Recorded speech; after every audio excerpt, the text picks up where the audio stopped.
Honest Larry here.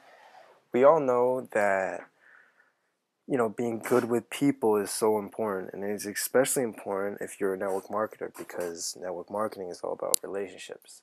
And so everybody sometimes all gets caught up on the strategies, the special techniques, the secrets, all this stuff when they don't even get their fundamentals down. Most people, or many people that I've seen that are in network marketing, don't even know how to deal with people. So I decided to create this training real quick to help you guys out. It's from Dale Carnegie's classic How to Win Friends and Influence People. Well, this will just summarize some of the points, but I highly recommend that you go and read the book.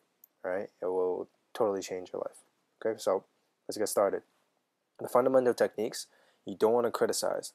Well, you don't want to criticize because nobody likes to get criticized. That's obvious. However, criticizing doesn't do anything.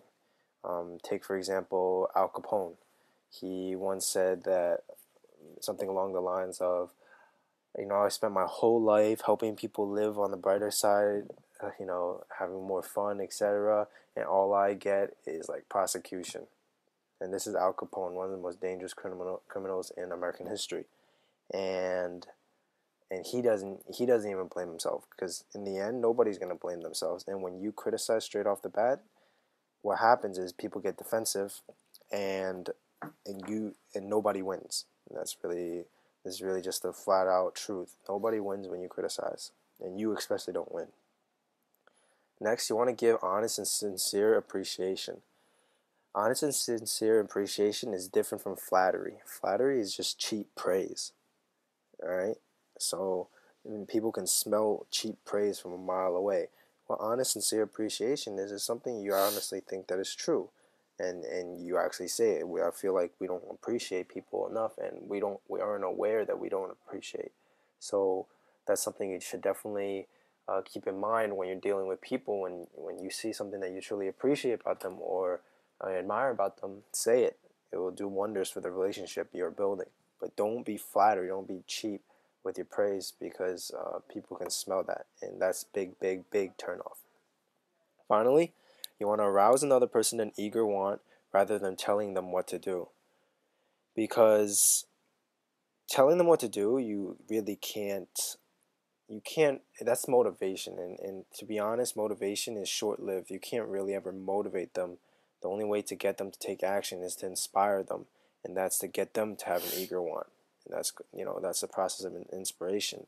So, how do you do that? You want to make them see the benefits of doing it, you know, rather than telling them. You need to suggest the benefits that they'll receive out of it, paint a big picture of the things that they're going to receive, and then they're going to be inspired to do it. All right, and then inspired to get it. So those are the fundamental techniques. Next, we're going to be moving on to 6 ways to make people like you. Okay. Um, the first one is to become genuinely interested in other people. Most of us are all, I don't know, I can't say most of us, that's a bad generalization, but oftentimes we find ourselves more self serving and we aren't ever really interested in other people. For example, when you're talking to someone, can you remember a time when you're talking to someone, you ask them a question and they're responding, and in your mind, you're already thinking about the next question you're going to ask? Or thinking about where to direct this conversation when you're not even really listening to what they're saying. Well, that's called being not genuinely interested in other people. But when you are, people sense that and it'll do wonders for the relationship you're building. Next, you want to smile. Most people don't smile. It's especially from New York City, which is very close to where I live. Nobody smiles on the street, and the result is you seem unapproachable, very cold, um, not obviously you know not someone that you think you can easily connect to. And the truth of the matter is most people walk down the street, they're all good people, but they don't smile, and so they seem unapproachable. But when you smile, it just gives off a good vibe. Smiling is the same thing across every single culture. It doesn't matter where you're from, what part of the planet. When you're smiling, people got a good vibe from you. Okay, so I mean, as weird as it sounds, I'd recommend you consciously practice smiling, because sometimes when you start off, you smile and you look crazy. You know, you look very silly because you're not used to smiling and just having a nice nice expression on, when you're walking on the street, etc. So when you first start smiling, you might look a little goofy, but that's why you need to practice it, and eventually it's gonna come into place. And I'm saying this out of personal experience. All right, you just at first your smile looks completely silly.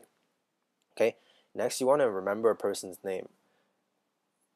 The person's name is the thing they care about the most. They love hearing that. They love hearing their name. That is why people, when they see a picture, they immediately go and look for themselves in the picture. They don't look at other people. They look at themselves. And when they hear their name, they're immediately their ears perk up and they're attentive because they love hearing their name. So by remembering the person you're talking to's name, you're going to do just wonders, absolute wonders to the relationship. A couple, we wrote a couple articles on LarryandPerry.com about how to remember a person's name. You can check that out. But just a few tips would be to when you talk to somebody, and this is linked to being genuinely interested in them. When you talk to somebody and they tell you their name, keep repeating the name in your head. Keep repeating the name in your head and look at some feature about them that you can possibly associate with the name, like connect with the name, you know? Um, and this will definitely help you remember the name. As long as you repeat it and you possibly associate a characteristics with the name, then you're really good to go. And if you really have trouble remembering names, then after the conversation, take out a piece of paper, write down their name, and then write down a few characteristics to help you remember that name. And the next time you say it, they're going to be like, wow, man, he remembers. And he might not say it outright, but he's definitely thinking that, he or she.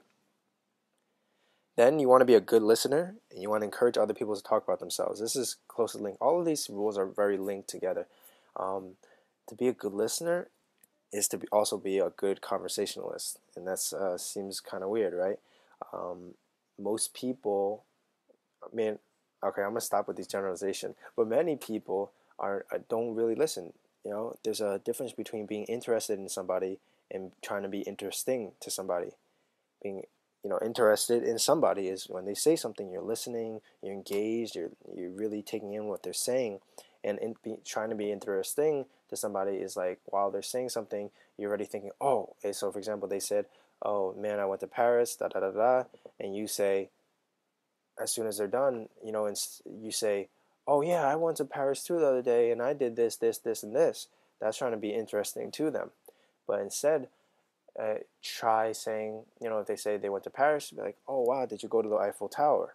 Engage them, ask them a question about it, let them talk about it, and the result is that by the end of the conversation, they're gonna think that you guys had a great conversation, when really they just did all the talking because they love to talk about themselves. Everybody wants to talk and share their experiences, and if you're a good listener, you engage them, that's great. Obviously, you don't want to be an interviewer, so at short instances, you want to say something.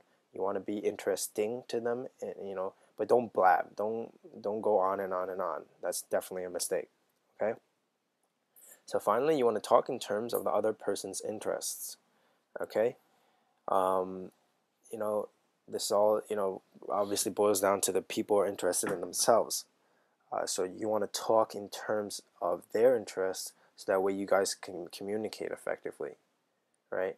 So you put yourself in their shoes, see what they want, what benefits they want, what are they thinking, and that way you can connect with them on that level.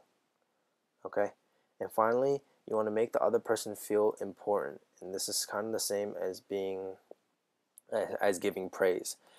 They say that one of the biggest human wants is to feel important, and in fact, they say that every action that we do as a human being is either the result of a sexual urge or the urge to feel important.